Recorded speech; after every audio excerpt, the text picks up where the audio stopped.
እርግጥ ተቃውሞ እንኳን ቢኖርባቸው እርስ በርሳቸው በአሰራሩ ላይ ግን እንደ ሀገር ግን አንድ ናቸው። የኛ ግን አይደለም። አንድ የምናውቀው የኮምፒውተር ኢንጂነር አለ በየቦታው ሊቀመንበር የሚሆን ሊቀመንበር ነው። በየቦታው 3-4 ድርጅቶች ሊቀመንበር የነበረ ነው። እና እንዲያውም አንድ ካናዳ ያለ ወንድማችን ምን ብሎት ነበረ? እባክህ ስለ አማራ ትግል ብለህ አንድ ቦታ ብቻ ሊቀመንበር ሆን ብሎ ባድ የተናገረ ትዝ ይለኛል። በየጊዜው ብቅ ይላሉ፣ ይጠፋሉ። ሰውን ከዚህ ቀደም ለምሳሌ እንደነ ጋሻ ለምሳሌ የገንዘብ ማሰባሰቢያ ተብሎ የነበረበት መጨረሻ ላይ በብዙ ስካንድል ያለቀ ብዙ ስካንድል በቃ ሰዎች በሚዲያ ላይ በላኸው አልበላሁም ተብሎ እስኪደባደቡ ድረስ የደረሰበት ነገር ነበረ።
ጤና ይስጥልኝ አድማጭ ተመልካቾቻችን፣ በራስ ስቱዲዮ የአማራ እይታን ይዘን ቀርበናል። ጤና ይስጥልኝ እያሱ፣ እንዴት ዋልክ? ሰላም ጤና ይስጥልኝ ፕሮፌሰር ሰለሞን፣ እንደምን አለ? ደህና እግዚአብሔር ይመስገን፣ በጣም ደህና ነኝ። ያው እንግዲህ ከወርልድ ካፕ በኋላ ብዙ የሚያነጋግር አለ ለነገሩ፣ ግን ያው ሁኔታውን አይተናል። ኤኒዌይ አብዛኛው ሰው ደስ ያለው ይመስላል። ሌላው ከፖለቲካና ከአገር ጉዳይ ጋር በማያያዝ ይመስለኛል የአርጀንቲናን መሸነፍ ብዙ ሰው የተቀበለው ነው የሚመስለው። ኤኒዌይ በጣም በሚገርም ሁኔታ አርጀንቲና ጥሩ ሬከርድ የላትም በብዙ ነገሩ፣ በተለይ በጥቁር ህዝቦች ላይ ብዙ ጥቁር ነጥብ ያላት ናት። በተጨማሪ ደግሞ እንደገና ቲንክ እንደመሰለኝም ከሁለተኛ ዓለም ጦርነት በኋላ ብዙ ናዚዎችን ያስተናገደች ሀገር ነች። በጣም የሙሰሊኒም ወዳጅ ነች፣ የደበቀች ነች የሚባል አለ ልጁንም። እና ትክክል ነው። ከዛ አንጻር ይመስለኛል። እሺ እስቲ ወደ ጉዳያችን ለመግባት ዛሬ እንግዲህ ባለፈው አድማጭ ተመልካቾቻችን እንደምታስታውሱት በጣም ጥሩ የሆነ ውይይት ነበረ። ትንሽ የሚያነጋግርና የተለያየ ሀሳብ በደንብ የተስተናገደበትና ክርክር የገጠምንበት በተለይ እያሱና ምናላቸው የምታስታውሱት ነገር ነው። ዛሬ ምናላቸውን በአንዳንድ ምክንያቶች አልተገኘልንም። ሌላ ጊዜ ግን ይዘነው እንቀርባለን እንደገና። ግን እኛ እስቲ ሁለታችን እንቀጥል። አሁን እኔና እያሱ እንግዲህ ለዛሬ ያዘጋጀሁት ሁለት ጉዳዮች ናቸው። ሁለት ናቸው ክፍሎቹ። በአጠቃላይ ግን ርዕሱን እንደተነጋገርነው ያልነው ምንድነው? ተመልካች ወይስ ታጋይ ይላል። የተከፋፈለው ዲያስፖራ እና የጠባቂው ህዝብ እውነታ ነው የሚለው እና ሁለት ነገሮችን ነው የምናየው። አንደኛው ከዲያስፖራው አንጻር፣ ሁለተኛው ደግሞ በአጠቃላይ ደግሞ ህዝቡ ይጠብቃል ፋኖ የት ነው ያለው ምናምን እያለና ከዛ አንጻር ያለንን አስተያየት እንሰጣለን እና እስቲ ወደዛ እንግባና እስቲ በዚህ በመጀመሪያው ክፍል ባሰብኩት ላይ ያሱ 3 ጥያቄዎች አዘጋጅቻለሁ። ዋናው እንግዲህ በዚህ በዲያስፖራው ለምን በአንድ ጥላ ስር አልተሰባሰበም ነው ጥያቄው የመጀመሪያው። እና ምን ብዬ አቅርቤዋለሁ? እኔ በውጭ ያለው የአማራ ትግል ደጋፊም በቁጥር እጅግ ብዙ ሆኖ ሳለ አንድ እንሁን በሚል የሚመጣ አሰባሳቢ ሁሉ መልሶ ሰብሳቢ የሚፈልግበት አዙሪት ነው። እንደምታስታውሰው ይመጣል፣ ይሰበሰባል፣ ከዛ በኋላ ያንሳል፣ ከዛ እሱ ራሱ ደግሞ ሰብሳቢ ይፈልጋል ወይ ከዛ ስፒን ኦፍ ያደርግና አንዱ ደግሞ ሄዶ እንደገና ላሰባስባችሁ ይላል። እዚህ አዙሪት ውስጥ ነው ያለ ነው እና ከዚህ አዙሪት ውስጥ ለምን ገባን? መጀመሪያ የዚህ ስራ ነው የዚህ ስር እንግዲህ ስር የሰደደ እንበለው እዚህ ስር ለማለት ስር የሰደደ ለማፈልጌ ነው። መከፋፈል እንደው መነሻውስ ምንድን ነው የሚመስልህ? እኔንም የሚመስለኝን አስቀምጣለሁ። እስኪ አንተ እስኪ በዛን ጀምር ብዬ ነው። ጥሩ። እንግዲህ የኢትዮጵያ የዲያስፖራ ታሪክ ከቀዳማዊ ኃይለ ሥላሴ መንግስት መውደቅ ጀምሮ የተከሰተ ክስተት ነው። ከዛ እንግዲህ የመጀመሪያዎቹ ፍልሰትን የገቡት በዚህም አመልጠው በተለያየ በኩል የወጡት የንጉሳውያን ቤተሰቦች ናቸው። ህይወታቸውን ለማዳን የሚታሰሩት ታስረው የተቀሩት የሚወጡበት ሁኔታ ነው። ከዛ እንግዲህ ተቀጥሎ እንደምታውቀው ፕሮፌሰር በፖለቲካ ኃይሎች መካከል በተፈጠረው በተለይ በመኢሶን እና በኢህአፓ መካከል በተፈጠረው የፖለቲካ ልዩነት ቀይ ሽብር የሚባለውን የጨካኞች እርምጃ ደርግ በሚወስድበት ሰዓት ብዙ ቁጥር ያላቸው ኢትዮጵያኖች በሱዳንም በሶማሌም በኩል በኬንያም በኩል አገር ፈልሰው ወጥተዋል። ይሄ ወዴት ይወስደናል? ከ1974 በፈረንጆች አቆጣጠር እስከ 1991 የቆየውን ነው። እንግዲህ በዚህ ሁኔታ ላይ የቲፒኤልኤፍም እንቅስቃሴ በሰሜኑ ነበረ። ሌሎችም ከዛም በኋላ የኦነጎችም እንቅስቃሴ እና እነዚህ በሙሉ ግድያን እና በሀገር ውስጥ ያለውን ጦርነት ለመሸሽ የወጡ ናቸው። በብዛት የወጡ ናቸው እና ለምሳሌ የሶማሌው ጦርነት በኦጋዴን በኩል ብዙ የኢትዮጵያኖች ወደ ሶማሊያ እንዲሰደዱ፣ ወደ ጅቡቲ እንዲሰደዱ፣ ከዛም አልፎ ወደ ለያዩ ሀገሮች እንዲሰደዱ አድርጓቸዋል። በሁለተኛ ደረጃ የምናየው ደግሞ ወያኔ በስልጣን ከመጣች በ1991 እስከ 2005 በስልጣን እስከወረደችበት ዘመን ነው። እንግዲህ አሁን በዚህ ዘመን ወያኔ በምትመጣበት ሰዓት የደርጉ ዋና ዋና አመራሮች በሀገር ቢቀሩም ብዙዎቹ ደግሞ እንደገና በተለይ በፖለቲካው በኤምባሲ ውስጥ ይሰሩ የነበሩት በየአውሮፓ በየአሜሪካ ይሰሩ የነበሩት በደርግ ሰዓት ይሰሩ የነበሩት አብዛኞቹ የፖለቲካ ሪፕሬዘንታቲቮች የምንላቸው ሰዎች በሙሉ ለቀው የሄዱበት ሁኔታ ነው እና ስደተኝነት የጠየቁበት ነው። እንዲያውም ታስታውስ እንደሆነ ለድርድር እንኳን የመጡት ሰዎች ለንደን በዛው የቀሩበት ነው። እንደዛ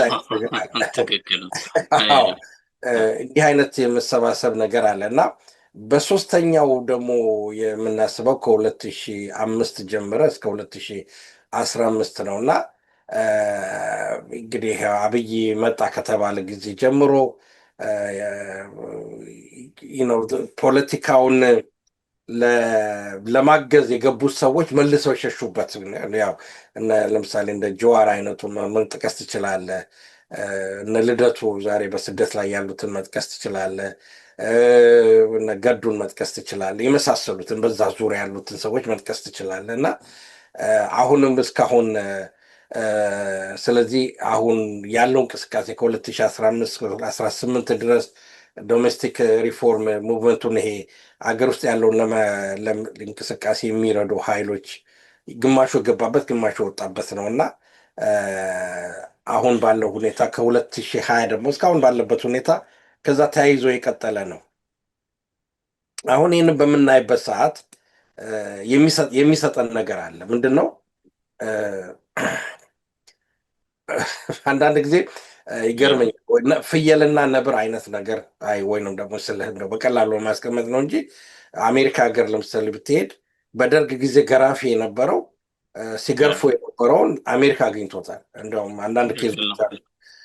በቶርቸር ያሰቃያትን ልጅ ሆቴል በር ላይ አግኝታው በመጨረሻ በአሜሪካ ፍርድ ቤት ጀምሮ ይዞ ወደ ኢትዮጵያ የተመለሰበት ሁኔታ እና ይሄ ትሬንድ ይሄ ሂደት የቀጠለ ነው እና አሳዳጅና ተሳዳጅ፣ ገራፊ፣ አስገራፊ፣ ተገራፊ አይነት ነገሮች ናቸው ወደ አሜሪካ በተለይ ይሄ ወደ አውሮፓ ቀመስ ወደ ሆነው የሚሄደው። እንግዲህ ዲያስፖራ በምንልበት ሰዓት ሰፊ የሆነ አሁን ይሄ በፖለቲካው መስክ ያለውን ነው። በሌላ በኩል ለምሳሌ ወደ በኋላ እንመጣበታለን በዳታው መሰረት እና ለምሳሌ በሚድል ኢስት በመካከለኛው ምስራቅ በሳውዲ በዚህ በዱባዩ በምኑ በሊባኖኑ በምናም ደግሞ በስራ ላይ ተሰማርቶ ያለ ኢትዮጵያዊ ያለ እሱም ዲያስፖራ ነው። ለምሳሌ በሳውዝ አፍሪካ ከደቡብ በተለይ ከደቡብ ክልል በጣም ፈልሰው ወደዛ የሄዱ ሰዎች አሉ እና አሁን ሁለት አይነት ነገር እንኳን ብንመለከት በኢኮኖሚ ለስራና ስራ በተመሳሰለ ጉዳይ የወጡ እንደገና ደግሞ ከፖለቲካ ተያይዘው አብረው የወጡ ሁለት አይነት ዲያስፖራ ክፍሎች ነገር አለና እንደዚህ አይነት ጥርም እንትን የተለያየ ኢንተረስት ያላቸው ሰዎች ስብስብ ነው የኢትዮጵያ ዲያስፖራ። የአንዱ የዲያስፖራው መገለጫ ይሄንን ነው የምለው ፕሮፌሰር። አይ በጣም ጥሩ ነው። እንደውም ስትል የመጣልኝ ነገር አለ። በነገራችን ላይ እንግዲህ በአጠቃላይ ሲካፈል ያው ሲታይ የፖለቲካ ስደተኛም አለ፣ የኢኮኖሚ ስደተኛም አለ። ስለዚህ እነዚህ ደግሞ ሊጣጣሙ አይችሉም። ስለ ፖለቲካም ያው ያለውን የራሱን አሸንፎ እዛ ቤተሰቡን የሚረዳበት ምክንያት ነው። እሱን ደግሞ እንዳልከው በኋላ እናመጣለን። የተወሰነ ትንሽ ሪሰርች በሰራው መሰረት ግን ኢንትረስቲንግ ነገር ያየሁት ስትከፍለው ዓመተ ምሕረቱን ከ1997 በኢትዮጵያ መሰለኝ ይሄን የቆጠርከው በሙሉ እና በአውሮፓ ነው እስከ 18 ምናምን ያልከው፣ ከ2005 እስከ 2015 ያልከው በአውሮፓ ነው። ኦኬ እሱ እንግዲህ ይሄ በወያኔ ዘመን በተለይ ከቅንጅት በኋላ የተፈጠረውን ነገር ነው። ኦኬ አዎ እሱ ነው ጎልቶ ወጥቶ የነበረው። እኔንም አይነቱም እንደ ደጋፊ ስናገለግል የነበረውም የእሱ አይነት ቡድን ነው። ግን አንፎርቹኔትሊ ልክ ነው እንዳልከው ያ ቡድን በነበረው ስርዓት ወይ ለመጠቀም ወይ አብሮ ለመስራት ሄዶ ያልተሳካለት እና በትግል ገብቶ እንደገና ወጥቶ እዚህ ውጭ ማደራጀት የጀመረ ነው። በጣም ኢንትረስቲንግ ነገር ነው ያመጣው። በዛ ምክንያት የበፊቱን ነገር አልረሳም ማለት ነው። ከዛ በኋላ የአብይ የሚባለው ሲመጣ ሄደ፣ የተወሰነው ሰራ፣ ደግሞ ሳይመቸው ሲቀር ደግሞ ይሄው ክፍል መጣና ይሄው አሁን ደግሞ እንደገና ወደፊት እየመጣ ነው። በጣም ሶ ኢንትረስቲንግ እና ለምሳሌ አሁን የፕሮፌሰር ብርሃኑን መውሰድ ትችላለህ። ለምሳሌ በግንቦቱ በምርጫ ላይ የታሰረ ሞትን ፍርድ የሚያስኬድ ወንጀል ተብሎ የተከሰሱ ሰዎች ናቸው። እነሱ ወጥተው አደራጅተው እነ ግንቦት ሰባትን ያው በኤርትራ ምድር የነበሩ ፕሮግራማት ታውቃለህ። እና ከዛ በኋላ የእሳትን ደግሞ ምናምን እንቅስቃሴ ትልቅ ሞቢላይዜሽን የነበረ ነው እና የነበረበት ነው። ከዛ በኋላ እንደገና ገብቶ ደግሞ ግማሹ ወጥቶ ግማሹ የቀረበት አይነት ሁኔታ። ስለዚህ ይሄ ትሬንድ በጣም ጥሩ ነው። ይሄ በጣም ጥሩ አተያይ ነው። ምክንያቱም ይሄ ትሬንድ አሁን ላለው በትግል ውስጥ ለሚሳተፍ ሰው የራሱን ግንዛቤ ወስዶ ጥንቃቄ መውሰድ አለበት ማለት ነው። ምክንያቱም እንዲህ አይነት ትሬንድ ካለ መቼም ዳታ ነው የሚናገረው እና ዳታው እንደተናገረው ከሆነ የሚቀጥለው ምንን ሊሆን እንደሚችል እንግዲህ ሰው ይገምተዋል ብዬ ገምታለሁ። እና ስለዚህ እንደዛ ነው፣ ጥሩ ነው። ስለዚህ በአጠቃላይ ደግሞ ሌላው የታየ ምንድነው እነዚህ የመጡት በተለያየ ጊዜ የመጡት እንግዲህ በፖለቲካውም ክፍፍል በፖለቲካው ምክንያት ደግሞ እርስ በርስ የተጋደሉም ክፍሎች ናቸው። ስለዚህ ያን ክፍፍል ይዘው እንዳለ ውጭ መጥተው አንድ እንሁን ቢሉት አልሰራም ነው ያስኬዳል። በጣም አስቸጋሪ ነው አንዳንድ ጊዜ ስትመለከተው። ለምሳሌ እኔ ለምሳሌ ማን ነው ሻለቃ ዳዊትን ተመልከተው። ሻለቃ ዳዊት በደርግ ስርዓት ውስጥ የነበረ ነው። የመንግስቱ ኃይለማርያም አካባቢ የነበረ ነው። ምንም እንኳን መጨረሻ በስደት ቢወጣም በዛ ስርዓት ውስጥ በነበረው ሁኔታ ያገለገለ ስለሆነ ስልህ በተቋሚነት ደረጃ ሰዎች እሺ ሊባባሉ ይችላሉ፣ ግን ዲፕዳውንግ ሊተማመኑ አይችሉም። ያቺ በስተጀርባው ታሪክ ስላለች በዛ ደረጃ ሊተባበሩ አይችሉ። አሁን ለምሳሌ የዚህ አሁን የገዱ አይነት ዳይላማ አይነት ነገር አለ። ገዱ ወያኔን ገትሮ የገለገለ ነው፣ አምኜበት ምናምን ብሎ ነው። የብሔር ብሔረሰቦችን ጉዳይ በጣም የተጠመቀበት ሰው ነው። ግን መጨረሻ ላይ ኢቨን ይሄንን ለውጥ ያመጣ የተባለ እና ግን መጨረሻ ላይ መጣ ነው። አሁን ብዙ ሰዎች በፖለቲካ ደረጃ ስለ ያው ቋሚ ጠላትና ቋሚ ወዳጅም አንድ ባይባልም ሁሉ ጊዜ ጥያቄ ከበስተጀርባው ይኖራል ከበስተጀርባ ይኖራል እና እንደዚህ አይነት ነገር አለ። ሌላው እዚህ ላይ አንድ ሜንሽን የምናደርገው ለምሳሌ አሜሪካ አንድ ከኢህአፓ በኋላ አንድ የዘረጋቸው ይሄ ግሪን ካርድ የሚሉ ምንድን ነው የግሪን ካርድ ነው ምናምን ሎተሪ ግሪን ሎተሪ ነው ምናምን ግሪን ካርድ ዲቪ በዛ በኩል ደግሞ የወሰደችው ማዕት ህዝብ አለ። ስለ ቅድም የታው ነጥብ ስላለ ነው የነሱ ፕራይመሪ ኢንተረስት የመጀመሪያው ኢንተረስት አሜሪካ ሀገር ሄዶ ዶላር መስራት እንጂ ፖለቲካል መስራት አይደለም። አብዛኞቹ እንደዛ ነው። ስለዚህ ይሄንን ህዝብ ጮኸ ጮኸ እና ብትለው ላይሰማ ይችላል። አማራም ቢሆንም ወይም ትግሬም ቢሆንም ወይም ሌላ ቢሆንም ማለት ነው። እንዲህ በጣም አይነት ጥሩ ነው። ነገሮች አሉ። አዎ እንግዲህ ነጥቦችን ላንሳ። በዚህ ስር ያው የምጨምረው ካለ ትጨምራለህ። አንደኛው እንግዲህ ይሄ ሆን ብሎ የተፈጠመን ሆን ብሎ ሳይሆን የነበረው የፖለቲካ ልዩነትን ይዘው እዚህ ከመጡ በኋላ ያ ልብ ለልብ እንዳይገናኙ አድርጓቸዋል ነው። ሁለተኛው ደግሞ የህጋዊነት አለ። እዚህም ከመጡ በኋላ እንኳን አብረን እንሰራለን ቢሉም እያንዳንዱ ድርጅት ይነሳል። ያው እንደምታውቀው አንዳንድ ቦታ ላይ እንዳየኸውም ከዛ ምን ይሆናል? ጥያቄውን ግን አይመልስም። ምንድነው የሚጠይቀው? ብዙ ጊዜ የሚጠየቅ ጥያቄ አለ። ይሄ ነገር በማን ስር ነው? በምን ህግ ነው? በምን የገንዘብ ቁጥጥር ነው? አዳዲስ ምናምን የሆነ ነገሮች ይፈጠራሉ እና እነሱ ጥያቄ ነው የሚያበዙት ሰዎች ብዙ ጊዜ ሲሰባሰቡ እና ያን ጥያቄ ደግሞ የሚመልስ ነገር ተደራጅቶ አይቀርቡም። ይቀርቡና ሁሉም ሆይ ሆይ ነው። እንደውም በተፈጠረ በአንድ ወቅት የሚደረግ ዝም ብሎ የራስን ኢሞሽን ተከትሎ የሚደረግ ስብስብ ነው ብዙ ጊዜ እንዳየ ነው። ከዛ በኋላ ሁሉም እንደገና ረገብ ሲል ደግሞ ያው ይሄዳል። የተወሰኑ ሰዎች ይቀራሉ፣ ወይም ሌላው ለስብሰባ ነው የመጣው፣ ሌሎቹ አይሰሩም። የሚሰራው ሰው ወይ ይደክማል ወይ ደግሞ ብዙ ጊዜ ደግሞ አንድን ስራ ስትሰራ ብዙ የምትሰራ ከሆነ ናቹራሊ እንደ ግል አድርገህ ነው የምትወስደው። ከዛ ሳታውቀውም ወደዛ ቲልት ታደርጋለህ። ይሄ ሁሉ ደግሞ እንደገና ያው መነጠልን ምንን ያመጣል። እሱ አለ። ሌላው እንደው ልጨርሰውና በዚህ ላይ አንድ ላይ ብትልበት ብዬ ነው መጀመሪያውን ጥያቄ። ሌላው ደግሞ መሬት ላይ ያለውም ችግር ያው አንዳንድ ጊዜ የምናነሳዋል። በእርግጥ ትግል ነው፣ ብዙ ጊዜ ይኖራል። ግን በዛ ውስጥ አንዳንድ የሚፈጠሩ ነገሮች እዚህም ይኖራል። ከዛ በኋላ የራስህን ሳይድ ስለምትወስድ የባሰ ነገሩን የማስፋትን እንጂ የማጥበብ ነገር ማታየም። እሱም ያከፋፍላል።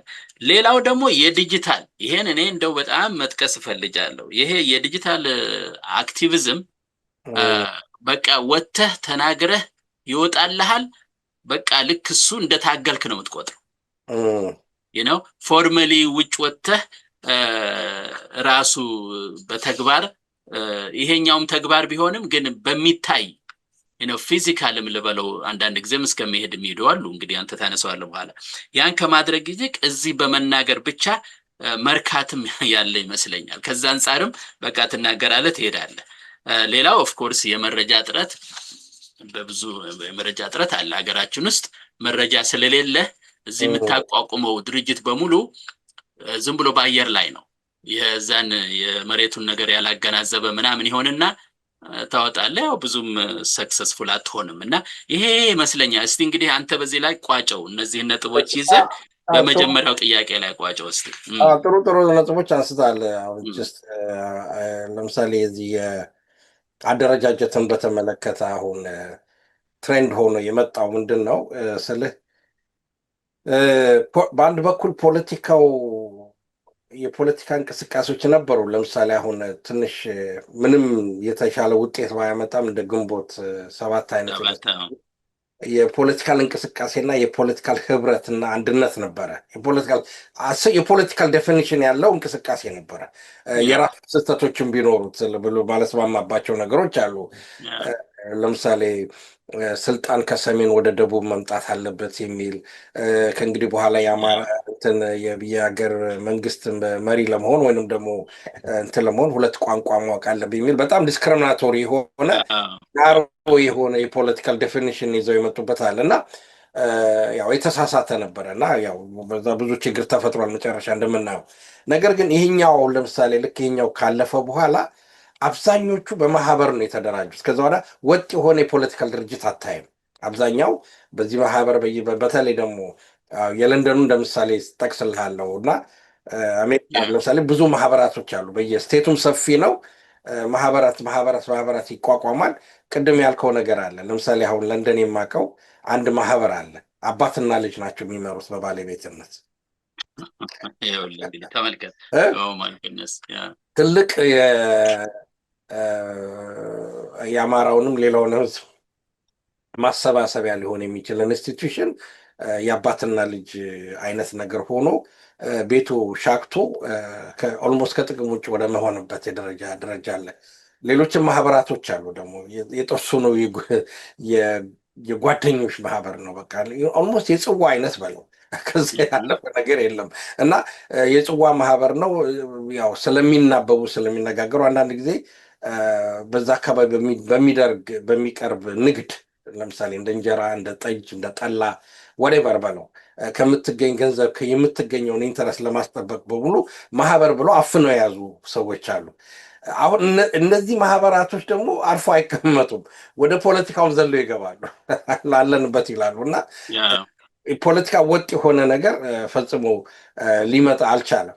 እንግዲህ አሁን ቅድም ያነሳው ዲጂታል ነው። ቅድም እዚህ አላቀረብኩትም እንጂ አንደኛው በኢንተርናሽናሊ እንግዲህ አሁን ሪሰርች ሳረግ ያገኘሁት ምንድን ነው የኢትዮጵያ ዲያስፖራ በአብዛኛው የሚታወቀው ኢንፋክት በጣም በሚገርም ሁኔታ በጣም ሃይ ትራፊክ ያለበት የሶሻል ሚዲያ ኢትዮጵያ ነው። አዎ ይኸውልህ እሱን እንደዚህ አቅርቤዋለሁኝ እያሱ እንደውም እያየን ብንነጋገር ጥሩ ነው። እና እሱን አያያሉ። በነገራችን ላይ የጽዋ ማህበሩ በጣም ኦርጋናይዝድ የሆነ ነው። በፍጹም ከዛ ጋር የማይገናኝም። እንደው ጀስት ኮሜንት ለማድረግ ነው። ምክንያቱም የጽዋ ማህበር አለው ስርዓት በደንብ የሚሰራ የጽዋ ማህበር ሲባል በሌላ እንዳይወስዱት እንደዛ ስላውር ገባኝ። አንተ በዛ አይነት ለመውሰድ ሳይሆን ኦልሞስት የፖለቲካል ድርጅት ወይንም ደግሞ የአማራ ኮሚኒቲ ወይንም ደግሞ የምናም ኮሚኒቲ ስብስብ ሳይሆን ኦልሞስት ወደዛኛው ያደላ ነው አይነት መንፈሱ። እንዲሁ በትናንሽ ግሩፕ መሄዱ ምናምን ለማሳየት ከሆነ ይችላል እንጂ ጽዋ በዛ በሪሊጅን ፖይንት ኦፍ ቪው አይደለም። ከዛ ኦኬ አይ ይኸውልህ እንግዲህ አሁን እናሳየውና ይሄን ነገር ከኛ አንድ ጊዜ እዚህ ጋር ማሳየት እችላለሁ። እመልሰዋለሁኝ እንትን ካልኩ በኋላ በደንብ ለአሰራራችን እንዲመለስ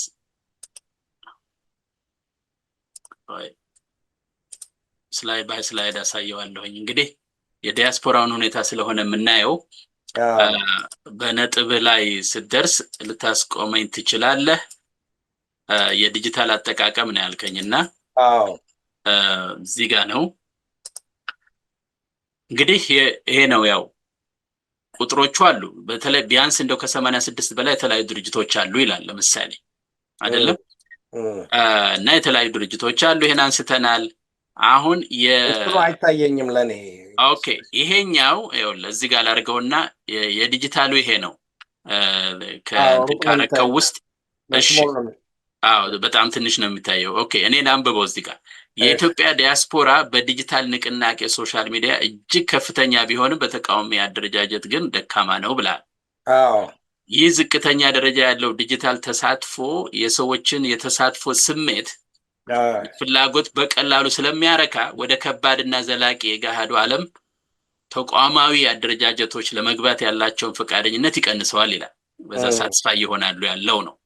ስለዚህ ቅድም አንተ እንደጠቀስከው እዚህ ጋር እንዴት እንዳገኘሁት አላውቅም እንጂ እዚህ አካባቢ ለምሳሌ የሎቢ ጉዳይ አንስተሃል።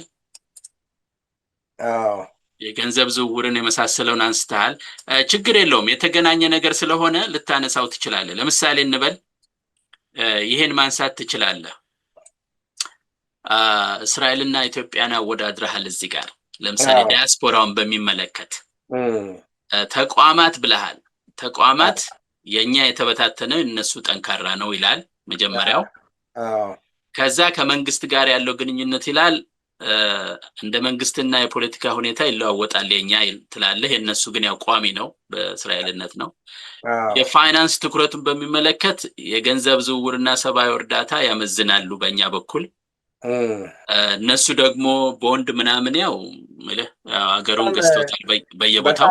በጣም የሚገርመኝ ግኝት ነው እዛ ላይ እስራኤላኖች የሚያደርጉት የእስራኤላኖች ዲያስፖራ ምንድን ነው ስቶክ ማርኬት በቦንድ በመግዛት ነው። እና የፋይናንሻል ስትራክቸሩን አላየሁትም በትክክል ግን ምንድነው ኢንዲኬት የሚያደርገው የሚገዙት ቦንድ አለ። እና አንዳንድ ጊዜ እስራኤል ገንዘብ በምትፈልግበት ጊዜና አስፈላጊ ከሆነ ሌስ ዲቪደንድስ ማለት ትንሽ ሼር የመውሰድ ነገር እና ፕራዮሪቲ መስጠት የሚያስፈልጉት ለሀገራቸው አይነት ነገር እንደሆነ ያሳያል እስራኤላኖቹ። እና በጣም ብዙ ፊላንትሮፒስት ይሄ የሰብአዊ እርዳታ ያለበት ብዙ ሎቢ ያለበት ስትራቴጂክ ፓርትነርሽፕ ያለበት ብዙ ዲያስፖራ ኢንስቲትዩሽን ያለበት እንዲያውም እናንተ ሀገር በጣም ይታወቃል አንድ የዲያስፖራ የእስራኤል እና ቦንድ ፐርቼዝ ላይ በጣም ያተኮረ ነው እንግዲህ የእስራኤሉ ማለት ነው። ወይራስ ግን የኢትዮጵያውን ብትመጣ ያው ምንድን ነው አድቮካሲ ማድረግ እንትን ማለት አቤቱታ ማሰማት ሚዲያ ፈንድሬዝ ማድረግ ገንዘብ ማሰባሰብ እና ፖለቲካል ሞቢላይዜሽን ላይ ነው ያተኮረው። ቋሚ ነገር የለውም። ቋሚ ነገር አሁን እዚህ ላይ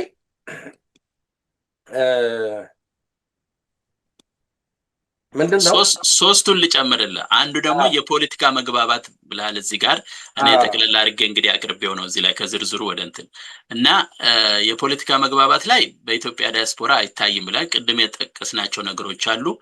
በእነሱ በኩል ደግሞ ስለ መንግስት ድጋፍ ሰፊ ተቋማዊ መግባባት አለ ይላል እና እርግጥ ተቃውሞ እንኳን ቢኖርባቸው እርስ በርሳቸውም በአሰራሩ ላይ ግን እንደ ሀገር ግን አንድ ናቸው። የኛ ግን አይደለም። እሱ ነው የገጠመኝ ችግር። ስልህ አንዱ እኮ ሀገር ፈልጋለሁ የሚል ነው። አሁን ቲፒኤልኤፍ ፖለቲካ ብትመለከተው ወልቃይትን ወስጄ ምናምን ራያንም ጨምሬ ሀገር መሆን እፈልጋለሁ የሚል የፖለቲካ ስብስብ ነው ያለው። የኦሮሞ ሊቃኖችንም ብትመለከታቸው እኛ ሀገር እንሆናለን የሚሉ ናቸው። እንግዲህ እነዚህ በአደባባይ ወጥተው ይናገሩ እንጂ ሌሎችም ደግሞ ስለ የኦጋዴን ነፃ አውጪ ድርጅት አለ፣ የአፋር ነፃ አውጪ ድርጅት አለ።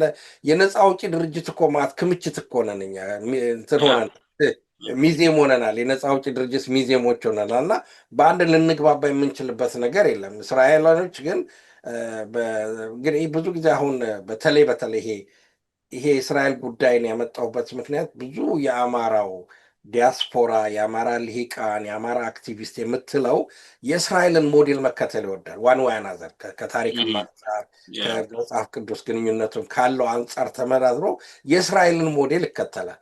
ነገር ግን የእስራኤል ሞዴል የሚያመለክተው ምንድን ነው? አንድ መሆንን ነው። አሁን ለምሳሌ በአማራው ዲያስፖራው መካከል ራሱ አንድ ያለመሆን ጉዳይ አለ። በተለይ የጎጥ አደረጃጀቱ ትልቅ በሽታ ነው እንደምታውቀው። እና ይሄ ነው። ግን ቅድም ወደ ተነሳንበት ነጥብ ልመለስና እንዳረሳው አድማጮቻችን እንዲያውቁ የሚፈልገው እንግዲህ አሁን እዚህ የዲጂታል አክቲቪዝሙ ብትመለከተው አን አንደኛ ቀላል እየሆነ መጣ። በተለይ ለምሳሌ አሁን ቲክቶክን ብትመለከተው ሞባይልን ፊት ለፊት ትደቅናለህ፣ ሪከርድ ትላለህ፣ ቁጭ ብለህ ማውራት ብቻ ነው። ምንም ቴክኒካል የሆነ እውቀት አያስፈልግም። ዲሞክራታይዝ አድርጎታል። ነገር ግን በጣም በሚያሳዝን ሁኔታ ጥራትም ያለው ጥራትም የሌለው የፖለቲካል ዲስኩር የሚተላለፍበት ነው እና በዚህ ምክንያት ለምሳሌ አንድ ጊዜ አብይ የወሰደው አንድ ከእናንተ ሀገር ያለ የቲክቶክ ኢንፍሉዌንሰር ተብሎ የወሰደ አንድ ጥቁር ልጅ አለ በየቦታው ሜዳ እና ከሁሉ ዓለም ከአፍሪካ ውስጥ አብዛኛውን ሂት ያገኘው በኢትዮጵያ ውስጥ ከኢትዮጵያኖች ነው እና ምን ያህል ህብረተሰቡ በተለይ ትንሽ ከፊደል ቀልመስና ሞባይል ፎን የያዘው ሰው በዚህ ላይ ኢንፍሉዌንስ ግን ይሄ ኃይል አሁን እዚህ ላይ ነው ነጥቡ። ይሄ ኃይል ወደ ተፈለገው የፖለቲካል ግብአት ሊለወጥ አልተቻለው። አሁን ትልቁ ችግሩ እዛ ላይ ነው። በጣም እሱ ነው ስራ የሚጠይቀው እሱ ነው። አሁን ዳያስፖራው እንግዲህ ወደዛ ምን መጣለው ወደ መጨረሻው ላይ ስንመጣ እንመጣለን። ዳያስፖራውም ላይ የሚፈልገው ነገር ከኛም ልንሰራው የሚገባው ነገር እኮ እሱ ነው። ያንን ኃይል ወደዚህ ትግል እንዴት እንደምናመጣው ዘዴዎችን ፈልገን ማድረግ ሲቻል እንኳን እሱ ቀርቶ መሰባሰቡና መነጋገሩ አስቸግሯል። እንግዲያው እንደዚህ ከሆነ እሺ የተፈጠሩት አሉ ድርጅቶች የሚቻሉትን ነገር ይሰራሉ። አንዳንዴ ደግሞ አንዳንድ ሰዎች ምናልባት ጥቅም አለው እንደዚህ የተለያየ ድርጅት መኖሩም የሚሉ አሉ። አንዳንዱ ደግሞ ያውና አብዛኛው አንድ መሆን አለባቸው እኛንም ጨምሮ እያልን ነው።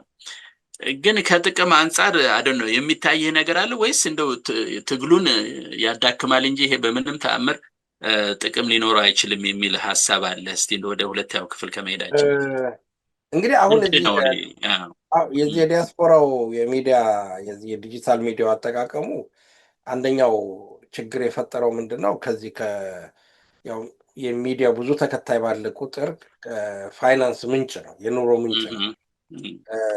እና ለምሳሌ ወደ አሜሪካ በቅርብ ጊዜ ብቅ ያሉ ሰዎች ፓርኪንግ ከመስራት ይልቅ ወይም ደግሞ ያው ትምህርት ተምረ ሶሳይቲውን ለምደህ ወደ ተሻለ ኑሮ እናንተን ከመግባት ይልቅ ሚዲያ ላይ ተጥደህ ብትውል የተሻለ ገንዘብ ልታገኝ ትችላለህ።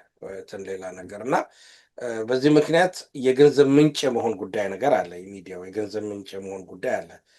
አብሮ ተያይዞ ያለው ደግሞ ትልቁ ችግሩ ምንድነው? ያው ሚዲያው ልክ መሬት ላይ እንዳለው ሁኔታ ደግሞ በጎጥም ወይንም ደግሞ በቡድን የተከፋፈለ ነው። በጣም በጣም የተከፋፈለ ነው እና ይሄ በመከፋፈሉ ምክንያት ከጥቅሙ ይልቅ ጉዳቱ የማመዘን ነገር አለው። ይሄ እንዴት ይስተካከል? በጣም አስቸጋሪ ጥያቄ ነው በእውነት ለመናገር።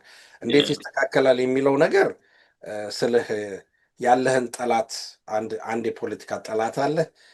ስለ አሁን በቀደም በሰሞኑን በጎጃም የሚደረገው ጦርነት ትልቅ የዌክ አፕ ኮል መሆን አለበት ለህብረተሰቡ፣ የማንቂያ ደውል መሆን አለበት እና በታንክና በቢኤም ሮኬት የታገዘ ጦርነት በጣም በሚገርም ሁኔታ ፋኖቹ ቆመው ሌላ ተራራ ላይ ወይም ሌላ ኮረብታ ላይ ቆመው እያነሱት ነበር እና ያንን ሁሉ አስተላልፏል እና የዌክ አፕ ኮል መሆን አለበት እና ይሄንን የሚሰራው ክፍል በተለይ ዲያስፖራው ሊቃኑ የምትለው የተሻለ አመራር ይሰጣል ተብሎ የሚጠበቀው ክፍል በዚህ ጉዳይ ላይ ሊያስብበትና አስቸኳይ እርምጃ ሊወስድበት ያስፈልጋል እና ህብረት ማምጣቱ ጥሩ ነው። መናበቡ በአንድ በኩል እየተናበቡ መስራቱ ጥሩ ነው። ያለበለዛ ግን አንዳንድ ሚዲያዎች አሉ፣ ለምሳሌ አድማጭ ለማግኘት ተብሎ ብላ ሴንሴሽናል የሆኑ ኢንፎርሜሽኖች የመስጠት የሐሰት መረጃዎችም የሰጡ ሚዲያዎች አሉ።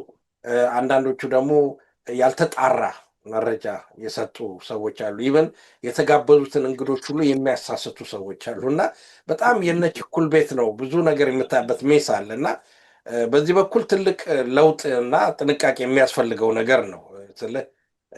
ዝም ብሎ የሚዲያው ጩኸት አለ፣ አንተ የምትለው ነገር አለ። ይሄ ኖይዝ ሲግናል ቱ ኖይዝ ሬሾ ማብየዋለሁ ሎንግ ታይም እና መልእክቱን ይዋጣል። በቃ ዋናው ነገር ጭብጡ ይዋጣል። በዚህ ሁሉ ጩኸት ማለት ነው። በዚህ ጩኸት መሀል ላይ ይዋጣልና ቁም ነገሩን ታጠዋውና መጨረሻ ላይ ህብረተሰቡ ወደ አንድ እንዳይመጣ የምታደርግበት መንገድ ይከፈታል። ክፍተት እየፈጠርን እንሄዳለን ማለት ነው። ይሄ ነው አንድ ያነሳኸው ነጥብ አለ። እዛ ላይ አንድ ደቂቃ ብትሰጠኝ ደስ ይለኛል። በተለይ የዲያስፖራው አጠቃላይ ድገት እኔንም ሊጨምር ይችላል ወይ ኢንክሉድ ሊያደርግ ይችላል አንድ ካታጎሪ ስለሆነን እና ማለት ለምሳሌ አንዳንድ ጊዜ ሚዲያ ላይ በመውጣት ወይንም ደግሞ የሆኑ ብቻ በመስራት የሆነች ጽሑፍ በመጽሐፍ ወይንም በመናገር ብቻ የትግሉ አጋሮችና የትግሉ አጋዦች የሆነና በዛ ብቻ ሳቲስፋክሽን ወይንም እርካታ አግኝተን የምንቀመጥ ይሆናል እና ጠላታችን የምንለው ክፍል እና አብይ በሚሊዮን የሚቆጠር ባጀት መድቦ በመቶ ሺህ የሚቆጠሩ የዲጂታል ሰራዊት አቆጥተው ሌት ተቀን የሚደበድበው ጉዳይ ነው እና ትግል ማለት ግን ከዛ በላይ እንደሆነ መገንዘብ ያስፈልገናል ነው። ብዙ ጊዜ ጥሪ የተደረገበትም ይሄ ነው። ሚዲያ ላይ ወጥቶ አንዱ የትግሉ አካል ነው፣ ምንም መጠራጠር የለብንም። አትናገሩ ያልን አይደለም፣ ግን ከዛ ቢዮንድ ዛት መሄድ መቻል አለብን ነው። አሁን ትልቁ ዲያስፖራው ነገር ከእስራኤላኖቹ ልንማር የምንችለው እስራኤላኖቹ ዩናይት የሚሆኑት እኮ በአካባቢያቸው በሙሉ የአረብ ጠላት ስለሆነባቸው ነው። ሌላ ምንም ምክንያት የለም እኮ። ምክንያቱም እነሱ ያንን ሀገርና መንግስት ዲፌንድ ካላደረጉት ማንም ዲፌንድ ሊያደርግላቸው አይችልም። ፕላስ ደግሞ ሌላው በእርግጥ ምንድነው ከእስራኤሎች ትንሽ የኛ የሚለየው አትሊስት ኢንተርናል ዲሞክራሲ አላቸው። እነሱ በየጊዜው ፖለቲካ ኃይሎች ይመረጣሉ፣ በምርጫ ነው ስልጣን የሚይዙት። ዜጎች መብት አላቸው፣ በማንነታቸው አይፈናቀሉም፣ በማንነታቸው አይገደሉም፣ ንብረታቸው አይወረስባቸውም። እና እስራኤላኖች እንደዛ አይነት ነገር አለ። እኛ ያንን ለማምጣት ነው። ስለዚህ በዚህ ቦታ መሰራት ይኖርበታል ማለት ነው እና ሚዲያ ላይ ዝም ብሎ ቀርቦ ብቻ ተናግሮ መሄድ ወይንም ደግሞ የተሳሳተም ኢንፎርሜሽን መስጠቱ የትግሉ አካል ነው ለማለት ያስቸግራል። በጣም በጣም ትክክል ነው። እዚሁ ጋር አንድ ማንሳት የምፈልገው ነገር አለ። አንድ 3-4 ነጥቦች አክቹዋሊ ይሄ እንግዲህ ልዩነቱ በልዩነት ያለው ጉዳት ያመዘናል ያልከውን እኔም እስማማለሁ። ምክንያቱም እንደው አንድ 3-4 ነገሮች መጥቀስ ይቻላል። ለምሳሌ የገንዘብ ማሰባሰቢያ መንገዶችን ያበዛል አይደለም? እዛም ይሰበስባል፣ እዚህም ይሰበስባል፣ እዛም ይሰበስባል። አሁን የደረስንበት ነገር ምንድን ነው? ፋኖ በአሁኑ ሰዓት የሚያስፈልገው በጣም አስፈላጊ ነገር እንኳን ቢኖር ችግር ውስጥ ነው ያለ ነው። ሁሉም ደክሞታል፣ ማዋጣት አይፈልግም። በዛ ጊዜ የነበረውም ችግር ግለሰቦች አንዳንድ የሰሩት ሚስቺቭ አለ። ከዛ አንጻር ያሰለቻቻል። ይሄ ዞሮ ዞሮ እንዳልከው ትግሉን የሚያዳክም ነገር ነው እና ሌላው መልእክቶችን ይደጋግማል። ሪሊ ተመሳሳይ ነገር በተለያየ ድርጅት መተዳደሪያ ደንቡ አንድ ነው፣ ንግግሩ አንድ ነው። አንዳንድ ጊዜ ሰዎቹም አንድ ናቸው። ይህን ታስታውሳለህ። ስም መጥራት አያስፈልግም እንጂ የተለያየ ድርጅት ውስጥ ሊቀመንበር ነው የሚሰሩ ሰዎች ነበሩ በወቅቱ፣ በአንድ ወቅት ማለት ነው እንደማስታውሰው። አይደና አሁን አላውቅም። እና ድግግሞሽን ያመጣል። ልክ እኮ አሁን ፈረንጆች እንደሚሉ ነው there is no need to reinvent the wheel ይላሉ። እና ምንድነው አንድ አይነት ነገር ተመልሰ ያንኑ አይነት ነገር መስራት ውጤት ለማያመጣ ነገር ምንድነው?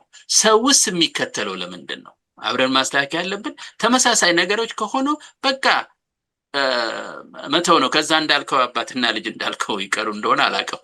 እሱ እንግዲህ በግለሰብ ሌላው ችግር ግን ቅድም ያልጠቀስነው ምንድነው?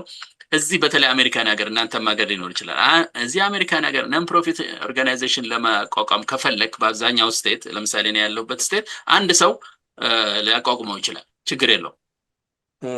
ያም ችግር ነው እና ዝም ብሎ ሲስተሙንም ያለ አግባብ መጠቀም፣ ለጥሩ ነገር መጠቀም ሲገባው ዝም ብሎ ለማይሆን ነገር እሱን ለማለት ነውና እሱ ችግር አለ። ስለዚህ መልእክቶች ይደጋገማሉ። ከዛ ሌላ ደግሞ የዚህ የውክልናም ቢሆን አለመግባባቶች በጣም አሉ። እንደምታስታውሰው እንደውም አሁን ያለው እርግጥ የትግሉ አንዱ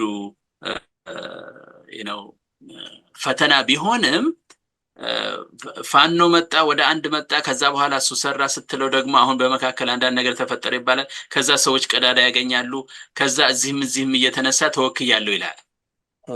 አንድ ሰው አነጋግሮም ፋኖ ነው ይላል። እና ይሄ በጣም ተገቢ ያልሆነም አካሄድ ነው። ዲያስፖራውም ያው ተከፋፍሎ እንዲሰራ ያደረገውና ለዚህ ችግራችን እሱን መተው ይሄ እንደው መጥፎ ባህሪም ነው ከሚል አንጻርም ማየት ይቻላል። ከዛ ደግሞ ምንድነው የትኛው ቡድን ደግሞ በእውነት ተአማኒነት እንዳለው ፋኖን የትኛው እንደሚወክል የውጭ እንኳን ሄደህ ጉዳይን ለማሰማት ስትፈልግ የተለያየ ድርጅት የተለያየ ነገር ነው ይዞ የሚሄደው።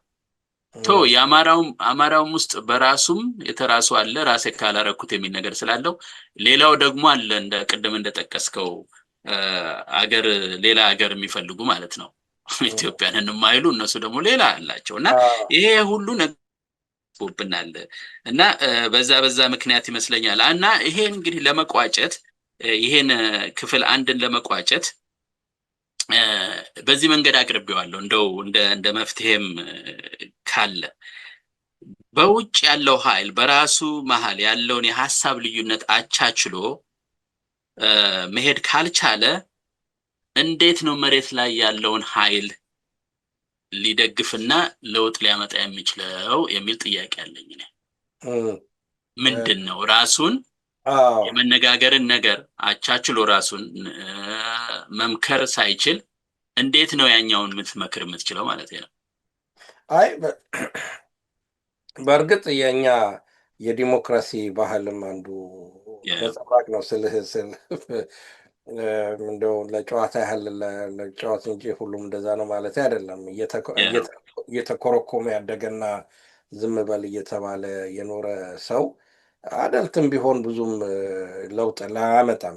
የዲሞክራሲ ካልቸሩ የለም። ለምሳሌ አሜሪካ ሀገር ውስጥ ወይንም ደግሞ የአውሮፓ ውስጥም ተቀምጠ ዲሞክራሲ ያለበት የመነጋገር ኮሚኒኬሽን፣ ለምሳሌ ትልቁ ዋናው ቱልስን ኮሚኒኬሽን በዋናቸው መንገዱ እንትን ነው እና ኮሚኒኬት ማድረግ የማይችሉ ወይም መነጋገር የማይችሉ ወይንም ደግሞ ከተነጋገሩ የእነሱን ሀሳብ ብቻ አዳምጣቸው እንድትወርድ የሚፈልጉ አንዳንድ ጊዜ ምን እንደማድረግ ሳቃለ አንዳንድ ሰዎች ይደውሉና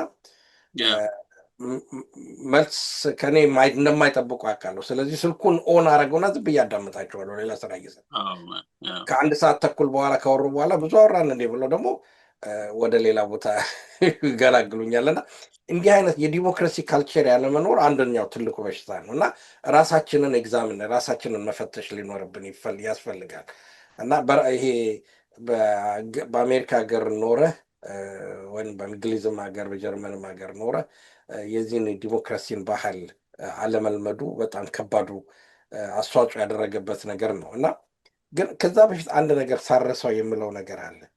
እዚህ ቅድም ያቀረብናቸው ጥናቶች በነገራችን ላይ አብዛኞቹ የተጠኑት በዩሮፒያኖች ናቸው፣ በአሜሪካ በውጭ ሀገር ውስጥ ነው።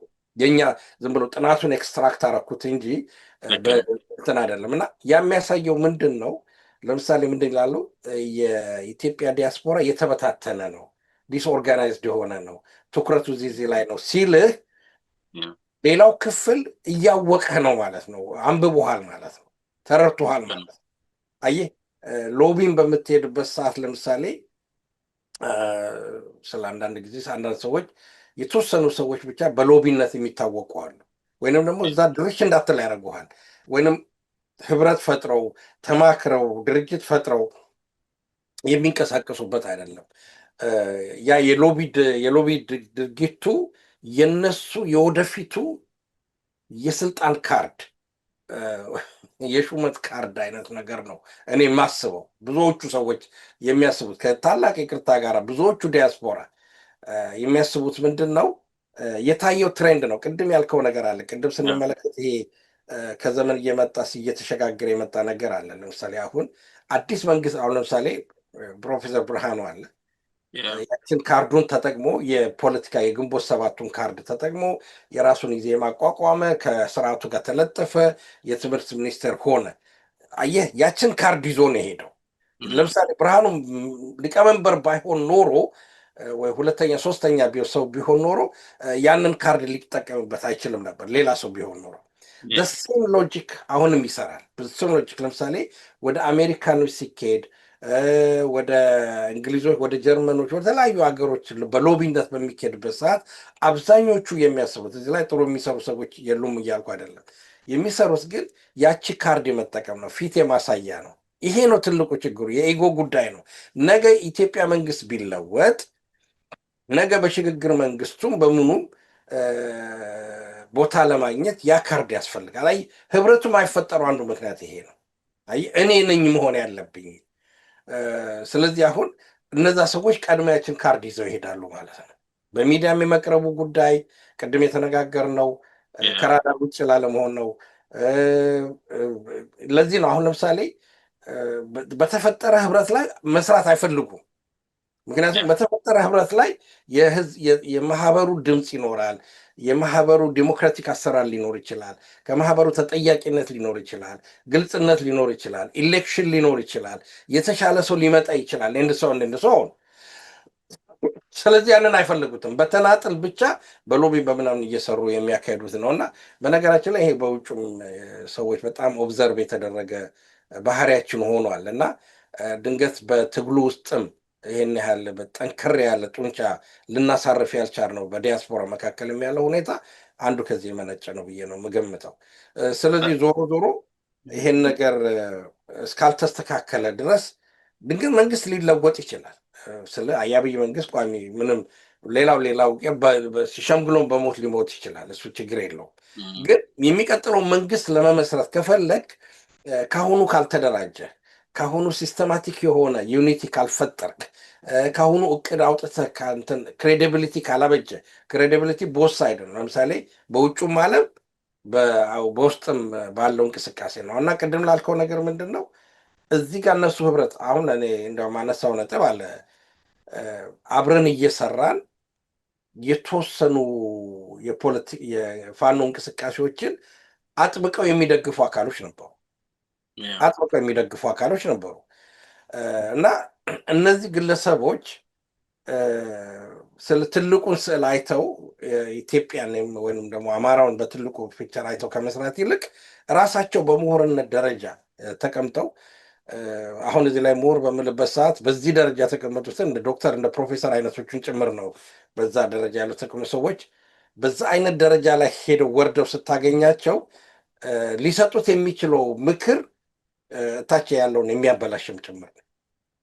ይሄ ነው እየተፈጠረ ያለው በዲያስፖራ። አዎ እኔ የምልህ የዚህ ድርጅቱን ጉዳይ በሱ ላይ ተጨማሪ ያለ ምንድነው የድርጅቱን በተለይ በተመለከተ የድርጅቶች እንኳን ስም እኮ ሳይሆን የድርጅት ስም እንኳን ሳይኖረው በኋላ ሊኖረው ይችላል አላውቅም፣ ሳይኖረው የከሌ እየተባለ እኮ ሲጠራ እናውቃለን። የከሌ ጋ ይሄ አሁን እሱ በጣም እኔ የምልህ እንዴትስ የከሌ የሚባለው ጋር ለመሄድም ራሳችንን ጨምሮ እኔንም ጨምሮ ማለት ነው አክቹአሊ አንዳንድ ጊዜ ተገቢ ያልሆነ ነገር ነው። እንደዛ ራሱ መሄድ የለብንም። ወይም ደግሞ ፈርስት ዴይ ከሄድን በኋላ እያንዳንዱ እዛ ከሄደ በኋላ ምንድነው የከሌ ድርጅቱ ስም አለው ምንድነው መመሪያው ምናምን መጠየቅ አለበት። ያ ሁሉ የለም፣ ዝም ብሎ የከሌ ይባላል። ከዛ የተወሰነች ነገር ጻፍ አድርጎ ይባላል። እንዳልከው ለፋኖ ልናደርስ ነው ይባላል። ፋኖ ጋር ደግሞ ቼይኑን የጠበቀ አይደለም፣ የግለሰብ ግንኙነት ነው የሚሆነው። በዚህ ምክንያት አንዳንድ ጊዜ ከፋኖችም የሚመጣ ነገር አለ። እኛ ኮንፊውዝድ አደረጋችሁን ይላሉ በተለያየ መንገድ እንደምንሰማው። ምክንያቱም ብዙ ነገር ነው የሚደርስላቸው እና እሱም ችግር አለ። ስለዚህ እንደ መውጫ እና አሁን ይሄን ያለውን ችግር ሁሉ ቀርፎ እንደው ይቅርታ አድርግልኝና ሰለሞን እንደው ዝም ብለን ሾላ በድፍን እንዳናረገውና ጉዳዩን እንትን ስንል አሁን እኔ ብዙ ጊዜ በተለይ ከአሜሪካ ካለው የዲያስፖራ ኮሚኒቲ ጋር መታወቅ ከጀመርኩና በሚዲያ ላይ መቅረብ ከጀመርኩ ጊዜ ያየኋቸው ድርጅቶች አሉ። ለምሳሌ አንድ የማስታውሰው ትንሣኤ ዘኢትዮጵያ ነው የሚል ስብስብ እና በውስጡ የነበሩት ምሁራኖች በጣም አንጋፋ ምሁራኖች፣ በጣም የሚከበሩ ምሁራኖች ናቸው። በእያንዳንዱ በራሳቸው ፊልድ ትልቅ አስተዋጽኦ በአካዳሚው ከላይ ያደረጉ ናቸው። ምንም ጥርጥር የለውም። ነገር ግን ፖለቲካው ላይ በተመለከተ ግን የትም ሳይደርሱ እንደ ጉም ተበትነው የቀሩ ናቸው። ከዛ በኋላ አንዱ ሌላ ማስታውሰው ለምሳሌ ጥቁር አንበሳ ነው ምናምን የሚባል ነገር ተቋቁሞ ነበር እንደዚሁ እና እንደውም የዛም በደጋፊነትም በአባልነትም ራሱ በገባ ሁሉ ደስ የሚለኝ ነበር። ከስሙም ከምን ጥሩ ነው ተደራጅቶ ተብሎ እና መጨረሻ ላይ ስሰማ በገንዘብ ሁሉ ተጣልተው የተለያዩበት ሁኔታ የተከሰተ እንደነበር ሰምቻለሁ። ያ ነገር ማጣራት ያስፈልጋል፣ ግን የሰማሁት ከዛ ስለሆነ ነው።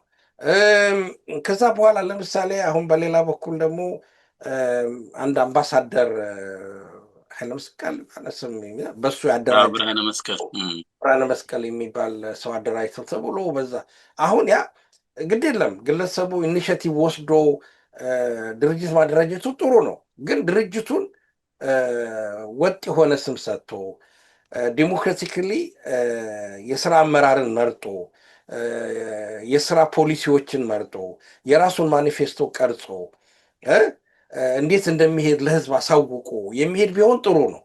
ነገር ግን ከተወሰነ ጊዜ በኋላ የሆነ የጨበራ ተስካር በሚመስል አይነት ነገር ብቻ የሆነ ፕሬዘንቴሽን ተደረገ፣ የሆነ ድራማ ነበረው። እሱም እንዳሱ በኖ የሆነ የቀረ ሁኔታ አለ። በሌላ በኩል ደግሞ ለምሳሌ እኔም በብዙ መንገድ የተሳተፍኩበት ጭራና ቀንዱ አሁን በትክክል ያለየለት ሌላም አንድ ድርጅት ለነገዱ ማናቸው የተባለ ስብስብ ነበርና ብዙ ጥያቄዎች ነበሩ። ጥያቄዎችን መመለስ አለመቻል በትኑ ከአባሎች የሚቀርቡትን ጥያቄዎች መመለስ አለመቻል ተብሎ ብቻ እንዲያውም አንዳንድ ቦታ ላይ ስለ አሁን ለግልጾም አልፈልገው አንዳንድ ነገሮችን አይቻለሁ እና እንዲህ አይነት ነገሮች አሉ እና እንግዲህ ከዚህ ቀደም ትዝ የሚለኝ ከሻለቃ ዳዊት አንድ ቁም ነገር የወሰድኩት ነገር ቢኖር ትዝ የሚለኝ በአንድ ውይይት ላይ እንዲህ አይነት ህብረት ለማቋቋም ተፈልጎ 25 ጊዜ ስብሰባ አድርጌ 25 ጊዜ ፌል አድርጎብኛል ብለው ነበረ። እሱም ብቻ አይደለም። ለምሳሌ ራሳቸው ሻለቃ ዳዊት ከእስክንድር ጋር ነው ምናምን ተብሎ ይሄ ፋኖ አደረጃጅ ተብሎ ግንባር ምናምን ግንባር ሊተርላ ነው ምናምን የነበረበት ቡድን ሆይ ተብሎ ለንደን ሁሉ ተምጦ ድራማ ነበረ። አይም ይሄ የሚያሳይህ ነገር ምንድን ትሬንዱን ነው የማሳይ። አሁን ይሄ አንድ ወይንም ሁለት ድርጅት እኮ አይደለም። ዋናው ቶኪን አንድ ሁለት እያሳየው እና 5 6 ይሄ እንግዲህ ለምሳሌ የቀረበ ነው እንጂ ሁሉም ለምሳሌ ይሄን ነው የቀረበ ነው። የሚያደርገው። እኔ የማውቀው ነው። የማላቃቸው ድርጅቶች አሉ። ስለ በአማራ ድርጅት የካናዳ እና የአሜሪካው እንደዚህ ህብረት ተፈጥሮ የነበረበት የሆነ አንድ ትልቅ መዋቅር ተዘረጋ ተባለ። እሱም እንደዚሁ እምቧይ ካፕ ሆኖ የቀረበት ሁኔታ አለና ስለ እኛም እንደዚሁ ለመመስረት የሞከርነው ገሞራ የሚባል የፖለቲካ ስብስብ ለመስራት ተስቦ 15 ቀን ውስጥ ሳይሞላ የስልጣን ሽኩቻንና ጠለፋ የተጀመረበት ሆኖ በቦክስም ተበተን የተባረርንበት ሁኔታ አለ እና ድርጅቱን የሚያፈርሱ የፕሪቶሪያው ስምምነትን ለምን ተቃወማችሁ እኮ ነው። እሱ ነው ያበጣበጠን። ለእሱ መግለጫ መውጣት የለበትም ተብሎ በጣም ያሳዝን ነገር ነው። ብቻ እና ምንድን ነው የሚያሳይ የሆነ ትሬንድ አለ እዚህ ጋር የሆነ ሰው በትክክል ምክንያቱም እኔ ብዙ ጊዜ በሚዲያ ላይ የማልስማማበት ነገር ሾላ በድፍን የሆነ ንግግር ስንነጋገር ነው። ሾላ በድፍን ስትነጋገር ሰው ለግልጽ ላይሆንለት ይችላል። ስለዚህ አሁን የጠቀስኳቸውን ድርጅቶች ስም ወስዶ መመርመር ያስፈልገዋል። ሰው ራሱ የነበሩበት ሰዎች ራሳቸውን ሊመረምሩ ያስፈልጋል። አሁን ያቀረብኩትን ደግሞ መረጃ ወይ ማስረጃ ሊመረምሩ ያስፈልጋል። ይሄ ለወደፊቱ የዲያስፖራው መበታተንን ነው የሚያሳየ እና በየጊዜው ብቅ ይላሉ፣ ይጠፋሉ። ሰውን ከዚህ ቀደም ለምሳሌ እንደነ ጋሻ ለምሳሌ የገንዘብ ማሰባሰቢያ ተብሎ የነበረበት መጨረሻ ላይ በብዙ ስካንድል ያለቀ ብዙ ስካንድል በቃ ሰዎች በሚዲያ ላይ በላኸው አልበላሁም ተብሎ እስኪደባደቡ ድረስ የደረሰበት ነገር ነበረ። አንድ የምናውቀው የኮምፒውተር ኢንጂነር አለ በየቦታው ሊቀመንበር የሚሆን ሊቀመንበር ነው። በየቦታው 3 4 ድርጅቶች ሊቀመንበር የነበረ ነው እና እንዲያውም አንድ ካናዳ ያለ ወንድማችን ምን ብሎት ነበረ፣ እባክህ ስለ አማራ ትግል ብለህ አንድ ቦታ ብቻ ሊቀመንበር ሆን ብሎ ባድ የተናገረ ትዝ ይለኛል። አዎ እንዲህ አይነት በጣም በአደባባይ መነገር ያለባቸው እኔ ጥፋተኛ ከሆንኩኝ እጅን አውጥቼ ይቅርታ የምጠይቅበት አይነት ዲቤት መኖር አለበት። ያለበለዛ ይሄ ቅኔ የሆነ ነገር ሾላ በድፍን እየተባለ አረባ ሰው ቢያርሱ በአረም ይመለሱ የሚባል ነገር አለ እና የዲያስፖራው የአማራውና የኢትዮጵያ አጠቃላይ የኢትዮጵያ ፖለቲካ ትልቁ ችግሩ በተለይ በዚህ በጸረ አብይ ካምፕ የተሰበሰቡ ትልቁ ችግሩ እንዲሆኑ አይቼዋለሁ እና ስልህ እያንዳንዱ ሰው ራሱን መፈተሽ እና መመርመር መቻል አለበት። ይሄንን ማለት ስለፈለግኩ ነው። ይቅርታ። አይ በጣም ጥሩ ነው። እንግዲህ ይህን ለመቋጨት ጥሩ ብለዋል። እንግዲህ እነዚህ በሙሉ እንደ አሸን የፈሉ ድርጅቶችና ችግሩ እኮ ደግሞ ከተፈጠሩ በኋላ አይከስሙም እና እሱ ነው ችግሩ። ስለዚህ አሁን ምንድን ነው የሚታሰበው ነገር እውነት ለትግሉ ፖለቲካሊ ኢንኮሬክት አልሆነና ምን እንደሆነ ልንገርህ፣ የማይከስም አረም ብቻ ነው። አረም ከሆነ አይጠፋም። ያው ማጥፊያ የለውም። አረም የሆነ አይጠፋም። አስቸጋሪ ነው። በዚህ ስትለው ሌላ ይመጣል ነው። ኦኬ አይ ገብቶኛል። ስለዚህ አሁን ምንድን ነው ይሄን ሁሉ አስወግዶ መጀመሪያ ከድርጅታን አምላኪነት መውጣት አለብን ማለት ነው። በቃ እኔ አንድ ድርጅት ስለፈጠርኩኝ አይ ይሄ ድርጅት እስከ ለተሞቴ ነው የሚሉ አሉ። መጥቀስ ይቻላል። አሁንም ያው እንዳልከው ሾላ በድፍኑ ቢሆንም ጠላት ላለማብዛት ትንሽ ልቆጠብ ነው እንጂ ብዙ አሉ፣ በጣም ብዙ አሉ ለዘመናት የተቀመጡ እና እነሱ መጀመሪያ ከዛ መላቀቅ በቃ ይሄ እንኳን ይሄን ዝም ብሎ የማይረባ ድርጅት ቀርቶ አንተ ነህ ማነህ እንደውም በአንድ ጊዜ ይሄ በኢንተርኔት ላይ የተንጠለጠለ ስልጣን ነው ምናምን ያልከው ነገር አለ። ያው የኢንተርኔት ስልጣን ነው። ሌላው ሰው ተቆጣል ማነው የደህንነት ሰራተኛ የነበረውን ሰውም እንደዚሁ በኢንተርኔት ላይ የተንጠለጠለ ስልጣን ነው እና በነገራችን ላይ እውነቱን ነው እንደዛ ማለት ነው። ለምሳሌ አሁን እነ መረራ ጉዲና በኢትዮጵያ ውስጥ የምንወሰዳቸው መረራ ጉዲና እንወሰዳቸው ነፍሳቸውን ይመርና ፕሮፌሰር በየነ ጴጥሮስ ናቸው። የደቡብ እስከ ለተሞታቸው ነው ድርጅቱ መሪ የነበሩት እና ስልህ አሁን በፖለቲካ ስመለከተው እንደ ጨዋታ ያነሳውና በዚህ በ10 ዓመት ውስጥ የእንግሊዝ ፓርላማ ከኋላ የምታየው እንግሊዝ ፓርላማ 7 ፕራይም ሚኒስትር ነው የቀየረው። አዳመጥኩ በቀደም ገርሞኝ። ባለፈው ጊዜ በጣም የሚገርመኝና ያስደነገጠኝ እዚህ ስቱዲዮ እስከ መግባት በፊት ሌላ ፕሮግራም ሳዳመጥ ነበር እና ለዚህኛው ራሱ እየተሳለለት ነው አሉ ቢላዋ ገና ገና ከመምጣቱ ቢላዋ እየተሳለለት ነው እና ራሱ የእንግሊዝ የቀድሞው እንግሊዝ ፕራይም ሚኒስትር ከሱ በፊት የነበረው የወጣው ተመክሮ ነው አሉ። ልቀቅለት፣ ቶሎ ልቀቅለት፣ ማኪቬሊያን ሴራ ነው የተሰራው አሉ እና ጊዜ አትስጠው እንዳይደራጅ እና እንዳያስብ።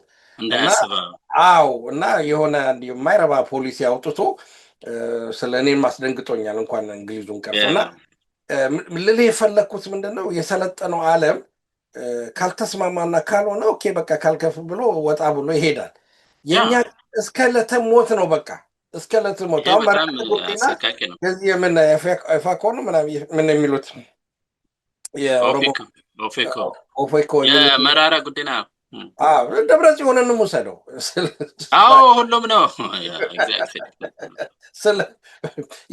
በሽታ ነው በቃ እና አንዴ ነው ቢያንስ እሱ አሁን ሪሰንትሊ መሰለኝ ሊቀመንበርነቱ ምኑ ነው ተመልሶ ሪጌናል መልሶ ያዘው ግን አትን የድር ዳኛም ኢትዮጵያ ውስጥ ይቀየራል አይደል? እንደ በድሮ ጊዜ አረ ይቀየራል፣ ማይቀየር የለም። አሁን የመጣው ነገር ነው እንጂ በፍጹም ይኸውልህ፣ አሁን ችግሩ ምንድነው የነበሩንን የበፊት እሴቶች ሁሉ በመጥፎ አይን እንድናያቸው ተደርገው ስለተሳሉብን ነው እንጂ የድር ዳኛ ብትለው የሽምግልና ብትለው የምናምን ብዙ እሴቶች አሉ። በጣም በቃ በመመካከር በምን የሚሰሩ ሰዎች የሚቀያየሩበት ሞልተዋል። እዚህ ብቻ ነው በቃ ዝም ብሎ ይሄ። ስለዚህ መቀየር መጀመሪያ ሰው ከጭንቅላቱ ማውጣት አለበት ይሄን ድርጅት። አሁን 86 ብለናል ቅድም በቆጠርነው መሰረት 86ቱንም ድርጅቶች አሁን እንደሌለው መቁጠር አለበት እንደኔ ከሆነ። ምክንያቱም ሀ ብሎ ጥሩ ነገር ለመስራት የተቀናጀ ነገር ለመስራት ካስፈለገ የእነሱን ዝባዝንኬ መተው ነው። የኛ ጥሩ ነበር እንደዚህ እናደርገ ኤምኦዩ ምናምን እንፈራረም ብዙ እኮ ነገር አለ። የኛ ነገር የሚገርም ነው። እንደዛ ሁሉ አልፈናል እና ይሄ በሙሉ የማያስፈልግ ነው። አሁን የሚያስፈልገው እንደኔ ሁላችን እንደምናምንበት አንድ ፋኖ አለ። በቃ ሌላ ምንም አማራጭ የለም። ፋኖ የዚህ የአማራ ትግል መሪው ነው ብለን እስካመን ጊዜ ድረስ በተለይ አማራውን በሚመለከት ማለት ነው አማራ ደጋፊና አማራውን በዛ መሰረት እነሱንም ለማስተካከል አንዳንድ ስራ ነው እንደ ታጋይ ራሳችንን ከቆጠርን ራሳችንን እንደ ተሳታፊ ከቆጠርን ያለንም ስተት እየጠቆሙ ለመሄድ የሚያመቸው አንድ የተሰባሰበ ጠንካራ ድርጅት ከዚህ ሲኖር ነው። ያ ድርጅት ካለ እንግዲህ የገንዘብ ማሰባሰቡ ስርዓት ይኖረዋል። ሰነዶች በአግባቡ ይያዛሉ። ለወደፊትም ነው ለመከራከሪያ ለመደራደሪያም ቢሆን ለውጭ እንበለው ለምሳሌ መቼም የሆነ ድርጅት አንድ ወቅት ላይ እንግዲህ የተወሰኑ ነገሮች ኦንጎይንግ የሆነ መደራደሪያ ሲባል ሰው በሌላ እንዳይተረጉመው ከአብይ ጋር እንዳይመስለው እሱም ማለት አይደለም። ግን ከሌላውም አይነት ነገር ጋር ከውጭም ከምኑም ጋር ለመነጋገር የሚያስፈልገው ይሄን አንድ ስነ ምህዳር ብለው ኢኮሲስተም ብለን ሌላ ቦታ ተነጋግረንበታል። ልክ በዛ መሰረት ሊሰራ የሚችል አንዱ ለአንዱ መጋቢ የሆነ ከሙያም አንፃር ከምንም አንፃር አንድ ላይ ተደርጎ ቢሰራ ጥሩ ነው። አሁን የምርምር ስራዎች ምናምን ጫፍጫፎች አሉ የሚሰሩ ሆነ ለመናገር ግን እነሱን ደግሞ ተቀናጀ መልክ የሚሄዱም አሉ ያየኋቸው። እነሱንም እነዚህ ማአት ነገሮች የሰብአዊ ጉዳይ ምናምን የሚሰራው የሚችለው ግን አንድ ሲሆን ነው። አንድ ለመሆን ግን አስቀድሞ ያለህን በሽታ ማወቅ ነው። ይሄን በሽታ አይነት ተነጋገር ነው። ስለዚህ ይሄን በሽታችንን ደግሞ በሽታውን ያልተናገረ ምን አያገኝም ነው የሚባለው፣ መድኃኒት አይገኝለትም ነው። ስለዚህ በሽታችንን እናውቀዋለን። ስለዚህ ለበሽታችን መድኃኒት የሚሆነው ደግሞ ከዚህ ከድርጅት ሃይማኖተኛነት አይደል አማርኛውን ፈልግ እንግዲህ ከድርጅት አምላኪነት መውጣት ነው። በቃ ወጥቶ አንድ ጠንካራ የሆነ መመካከሪያ መድረክ ፈጥሮ አንድ ጠንካራ ድርጅት መፍጠር ይቻላል። እና በዚሁ አጋጣሚ ይሄን ነው ላስተላልፍ የምችለው። የምታስተላልፈው ካለ 1 ደቂቃ አስተላልፍና ወደ ሁለተኛው ክፍል እንሂድ። አይ ያልከው ነገር ትክክል ነው። በእርግጥ የማስተላልፈው መልእክት ምንድን ነው፣ በዚህ ውጩንም ያለው በማደራጀት በኩል ሚናውን የአመራሩን ሚና ትልቁን መጫወት ያለበት ፋኖ ነው ባይነኝ አፋብን አሁን ያለው ድርጅት ነው መሆን ያለበት እና ያ ድርጅት የዲያስፖራውን የባይተዋር የውጭ ተመልካች የደገፈ ምንድን ነው አጋር ነው ምናምን የሚል የወያኔ ስልት ነበረ። አጋር ከማድረግ ይልቅ ዋና ተዋናይ ማድረግ አለበት። የድርጅቱ ተዋናይ መሆን አለበት። አይ ዶንት ኖ በኋላ አንመጣበት አላውቅም እንጂ በዳታ ያስቀመጥነው ነገር አለ። የዲያስፖራው ለምሳሌ በአሜሪካ ምን ያህል ሰው እንዳለ በዚህ እና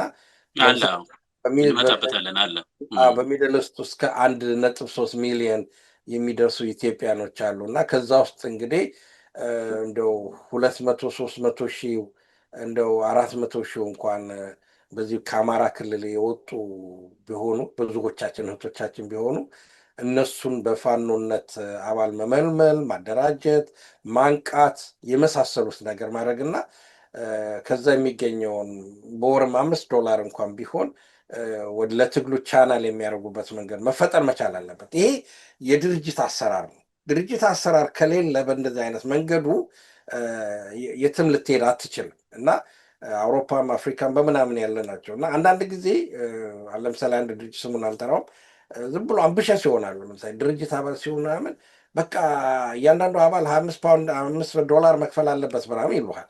ነው እንደሱ አይደለም። አሁን ሙግት አንድ ምሳሌ ለመስጠት ያህል ነው። ተማሪ አለ፣ ሰራተኛ አለ፣ ስራ አጥ አለ። ስለዚህ እስቲ ሚኒመም እናርገውና ከዛ ከአባልነት ከቁጥር ከብዛት እናገኝ፣ ዋናው የትግሉ ኮሚትመንት ነው የሚል ሀሳብ አቅርቤ ያው ሪጀክት ተደርጓል በእኛ እና ምንድን ነው ፋኖ ማድረግ ያለበት በዚህ አይነት መልኩ ነው። ሊደርሺፑን መውሰድ አለበት ፋኖ።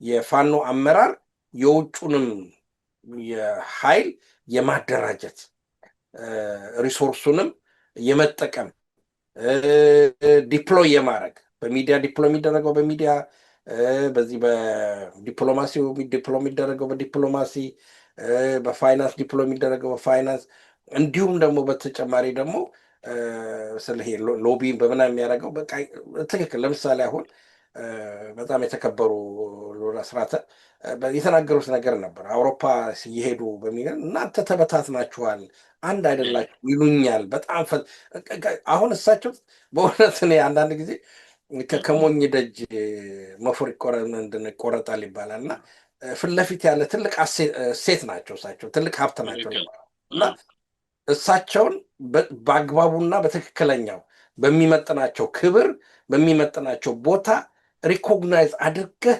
ማስቀመጥና በዚህ ሊድ ሮል እንዲጫወቱ ማድረግ መቻል አለብን። ሌሎቹንም ቢሆኑ ማለት ነው። ግን ይፋዊ ቢሆን ጥሩ ነው። ይሄ በተናጠል የገሌ ድርጅት ተብሎ ሳይሆን እንደዛ አይደለም። እንደዛ አይደለም። ሁሉንም አንድ ፋኖ ቻናል ውስጥ መግባት አለብን። ስለዚህ ዛሬ ደብረዳም ምንድነው የተደረገው ጦርነት 3-4 ቀን ውስጥ የተደረገው ጦርነት አንድ ላይ የሚያሳየን ነገር አለ። ስርዓቱ ምን ያህል ጨካኝ እንደሆነ ነው። በጣም ገና ብዙ ነገር ያመጣል። አይተው እንደሆነ አላውቅም። አንዳንዶቹ ይሄማ ቪዲዮ ሾት ተደርጎ የዩክሬን እና የራሻ ጦርነት እንጂ ኢትዮጵያ ላይ የተደረገ አይደለም የሚል አስተያየት ነው የሰጡት እና ማለት የራሱ ያገዛዙ ሳዳምጥ ነበረ ምን ያህል እና የሚተኮሰው ሚሳይል እና እንትን ቀላል ነገር አይደለም እና ይሄ ነበር። በነገራችን ላይ እንደው የሌላ አጀንዳ ይዘን ነው እንጂ ይሄ ማጭበርበሪያውን ምክክር ኮሚሽን ብሎ እንደዚህ ቀርቦ ዓለምን ለማጭበርበር በሚሞክርበት ሰዓት የጠነከረ ድርጅት አማራ ድርጅት ቢኖር ኖሮ ለዛ ምላሽ የሚሆን ለዛ ብቻ አይደለም ጠቅላላ ለዓለም ሊያስተላልፈው የሚችል መልእክት በአሁኑ ሰዓት እዚህ መሰብሰብ ነበረብን። እውነት እንደው ካሰብ ነው። ለጧታችን እንዳንረዝም እንጂ ለምሳሌ ያው ትንሽ ሲኒስተር የሆነ ነገር የሆነ ኮንስፐረሲ ያለበት የሚባላል የሃውዜን ጭፍጨፋ የሚባለው እናውቀውና የሃውዜን ጭፍጨፋ የሚባለው የቲፒኤልኤፍ አባል የነበሩት አሁን አውስትራሊያ ሸክለዋል፣ በጣም አርጅተዋል። የተናገሩት ነገር ኦርኬስትሬትድ እንዴት እንደተደረገ እና እያሱ በርሄ እንዴት ካሜራ ይዘው ወጥተው የዓለምን ሕዝብ ለመቀስቀስ ማለት ነው። ያም ደግሞ ደደብ ደርግና ሻምበል ለገሰ የሚባለው ሰው ገበያ ላይ ያሉት ሰዎች አለ ያንን ሪከርድ ተደረገ። በዓለም በሲኤንኤ ጠብቆ ነበር ወጣ።